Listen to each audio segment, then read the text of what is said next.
So you started a franchise with no experience in this particular industry. You weren't an insulation specialist. Let's talk about how that translates to awarding franchises to people who also don't know really anything about insulation. Franchise partners that have no insulation experience, no construction experience, can come in, to our training, and they're going to leave with what we call a license to continue to learn. So, are you going to know everything there is to know about insulation in 40 hours worth of training?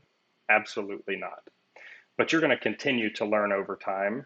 And then also, we have field support technicians from Koala headquarters that'll come out to your location, throughout the life of your franchise agreement, more or less on demand, and they'll help you to get through any challenges or hurdles that you're facing. Your ideal candidate, then, that's coming to the idea of thinking about a Koala Insulation franchise, are there characteristics in their background? Like, do they come from a particular industry, or do they tend to come from different industries? They come from very different industries. So we have folks that come from white collar backgrounds. We have folks that come from blue collar backgrounds.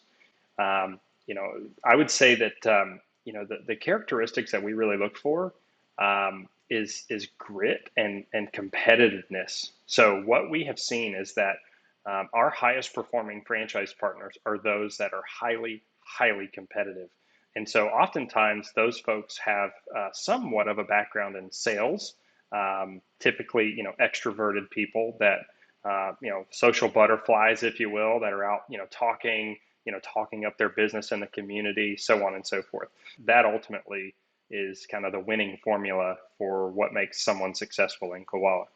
It's a fairly low investment to begin. You're not putting millions of dollars into the build out of a location.